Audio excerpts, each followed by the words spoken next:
Shalom a todos, bem-vindos ao canal Ouça a Torá.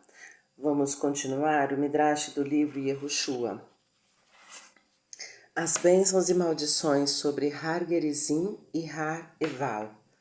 O livro de Yehoshua nos fala sobre um evento que na verdade aconteceu anteriormente, no dia em que Bnei Israel cruzaram o Jordão e entraram em Eretz Israel. Em lembrança do milagre, Yehoshua ergueu 12 pedras enormes no local onde Bnei Israel cruzaram o rio Jordão. 12 homens levantaram o mesmo número de rochas enormes do Jordão. Eles levaram essas 12 pedras por todo o caminho até Har Eval. Como já explicando, Bnei Israel escreveram toda a Torá nessas pedras. Então eles usaram as pedras para construir o Mishbeach em Har Eval. Neste Mizbeach, eles sacrificaram oferendas de olá, que foram queimadas inteiramente, assim como oferendas de shelamim, das quais eles comeram uma porção. As oferendas de shelamim mostram sua enorme alegria e também expressaram agradecimentos a Hashem por finalmente permitir que esta geração entrasse em Eretz Israel. Então Yehoshua cumpriu o mandamento de Moshe de declarar bênçãos e maldições no Har Gerizim e no Har Eval. Ele ordenou para que 6 tribos ficassem na encosta de Har Gerizim e 6 em Har Eval. As Shevatim que ficaram no Har Gerizim foram Shimon, Yehudá, Yosef, Levi, Issachar, Binyamin. As Shevatim que ficaram no Har Eval foram Reuven, Asher, Dan, Gad, Zebulun, Naphtali. Havia um vale entre as duas montanhas e o Arão foi colocado nele. Os Ziquinim anciões, os principais sábios da Torá dentre os Coanim, formaram um círculo ao redor do Arão e os Ziquinim dos Leviim formaram um círculo externo ao redor dos Coanim. Os Coanim e Leviim, no vale, anunciaram as 12 bênçãos e maldições mencionadas na Torá. Eles se viraram em direção ao Har Gerizim e declararam: Bem-aventurado o homem que cumpre. Não faça um ídolo que esteja gravado em pedra ou fundido em metal. Todas as 12 tribos responderam juntas: Amém. Então os Coanim e Levim no vale se viraram em direção ao Har Eval e pronunciaram uma maldição, que na verdade era o oposto da bênção anterior. Amaldiçoado é o homem que faz um ídolo gravado ou fundido. Mais uma vez todas as tribos responderam, Amém. Então veio a segunda bênção com os Levim no vale em direção ao Har Gerizim e exclamaram, Bendito é o homem que não despreza o pai e a mãe. Amém, responderam todos os judeus. Voltando-se para Har Eval, os Coanim e Levim no vale anunciaram a maldição. Amaldiçoado é o homem que despreza o pai e a mãe. Esta maldição se aplica a alguém que honra seus pais em público, mas é desrespeitoso com eles em particular. Também se refere a alguém que age com honra para com seus pais, mas em seu coração ele não se importa com eles e até os despreza. Uma pessoa deve honrar seus pais em ação e pensamento. Vamos agora ler sobre um filho que realmente obedeceu a seu pai. O Midrash nos conta as estranhas bênçãos. Esta história é sobre 2 alunos de Rabbi Shimon Bar Yochai. Certa noite, depois de terminar a aula de Torá com ele, despediram-se dele, pois estavam indo para a casa que ficava bem longe. De manhã, eles novamente se despediram de seu mestre.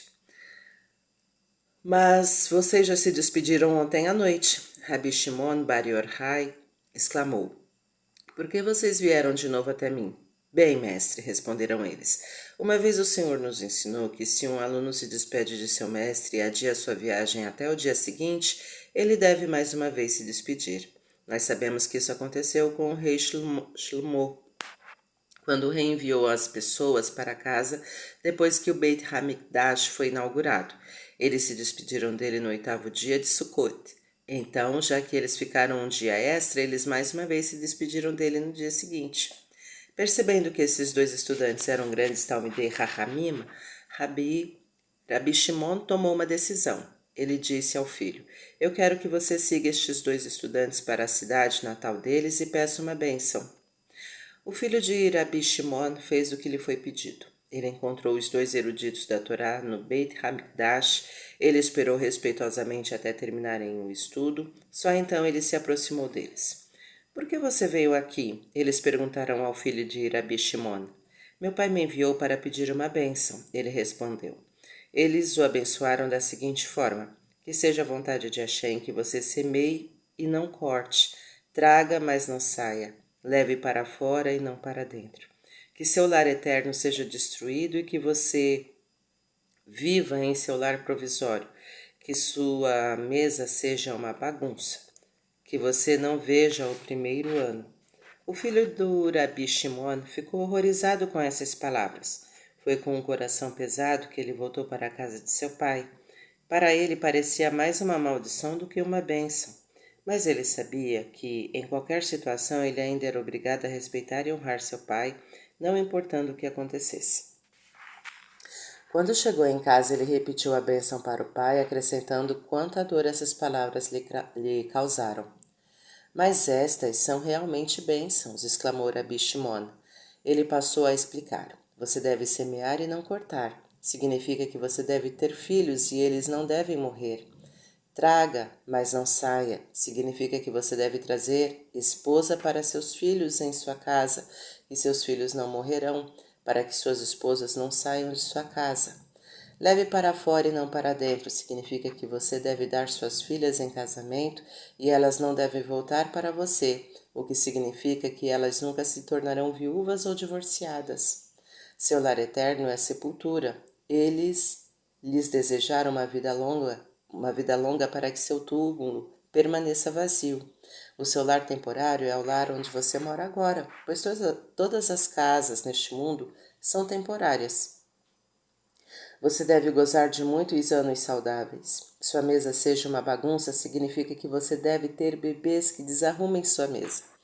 Não veja o primeiro ano significa que sua esposa não vai morrer e você não terá que se casar com uma segunda esposa e passar outro primeiro ano de casamento com ela. Agora o filho de Rabi Shimon percebeu que de fato recebeu maravilhosas bênçãos. Ele não perdeu nada obedecendo ao seu pai. E também vemos que é uma bênção ter bebês que baguncem a mesa. Mas porque estes Talmidei Rahamim falaram com ele em enigmas em vez de usar linguagem simples? Uma resposta é que eles o abençoaram em público no Beit Hamidrash. Não se deve pronunciar uma bênção em voz alta na frente dos outros, por isso pode causar ciúmes. Portanto, os 2 Talmidei Rahamim formularam a bênção de forma que não foi claramente entendida. Eles sabiam que Rabi Shimon Bar Yochai não teria nenhum problema em explicar o seu significado para seu filho. Os Coanim e Levim, no vale, continuaram a recitar as bênçãos e maldições. Bem-aventurado o homem que não move secretamente o seu marco para a propriedade do seu vizinho, a fim de obter mais terra para si. Amém, responderam todas as pessoas. Amaldiçoado é o homem que move o marco do seu vizinho. Amém. Uma das 12 bênçãos foi: bem-aventurado o homem que não agride seus companheiros judeus em segredo, falando Lashon Hará contra eles. A maldição foi: maldito é o homem que fala Lashon Hará. Todas as 11 maldições são por pecados que uma pessoa comete em segredo. O Beit Din não pode puni-la por eles, já que não há testemunhas. Em vez disso, um judeu deve saber que, se ele cometer um desses pecados propositadamente em segredo, ele é amaldiçoado e punido por Hashem.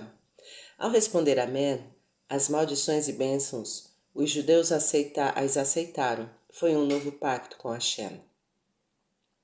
Bnei Israel já havia aceitado a Torá no Har Sinai. Por que foi necessário um novo pacto neste momento? Devemos ter em mente que a maioria desses homens eram crianças pequenas em Matan Torá.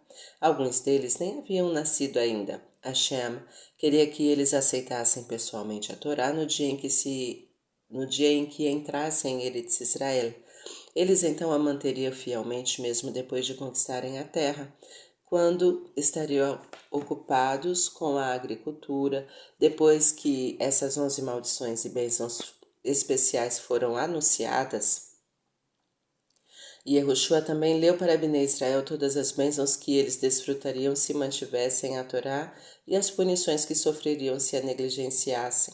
Estas também são mencionadas na Parashat Kitavu, no livro de Devarim, após as 11 maldições específicas. Pergunta: se as bênçãos e maldições sobre Har Gerizim e Hareval foram dadas no dia em que Bnei Israel cruzaram o Jordão, por que Yehoshua escreveu esta história no livro de Yehoshua depois da história da conquista de Ai? Resposta: se fôssemos ler primeiro sobre as maldições sobre Hareval e depois sobre o pecado de Achan, seríamos mais críticos de Bnei Israel. Eles ouviram no Har-Eval: maldito é o homem que peca em segredo. E imediatamente depois um deles comete um roubo secretamente. Yehoshua não queria escrever os eventos em sua ordem correta, de modo a colocar menos culpa nos Bnei Israel. É por isso que o livro de Yehoshua nos conta primeiro sobre a vitória sobre Ai e depois sobre as maldições sobre Hareval, mesmo que elas não tenham ocorrido nessa ordem cronológica. As mensagens de Yehoshua às 7 nações de Eretz Kenan. A Torá ordena a Bnei Israel: antes de declararem guerra contra uma cidade, vocês devem dar aos inimigos uma chance de fazer as pazes com vocês. Se eles decidirem se estabelecer pacificamente, não os ataquem. Yehoshua cumpriu esse mandamento. Ele sempre enviou ao inimigo uma carta que dizia: nós, o povo judeu, estamos prestes a conquistar Eretz Kenan. Você tem 3 opções: deixe sua terra e ocupe outro lugar, fique e vive em paz conosco. Se você optar por fazer isso, você deve se tornar nosso servo e nos pagar impostos. Você também deve concordar em manter as 7 mitzvot de Bnei Noach, e a principal delas é não servir ídolos. Se você quiser ficar em Eretz Kenan, você pode servir apenas a Hashem. As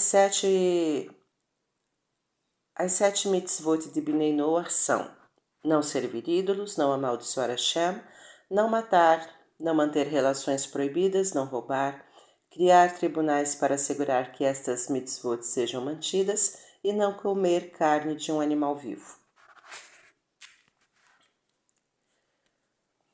Hashem não queria que os judeus vivessem em Eretz Kenan com vizinhos que serviam a ídolos. Bnei Israel também poderiam aprender com eles como servir ídolos.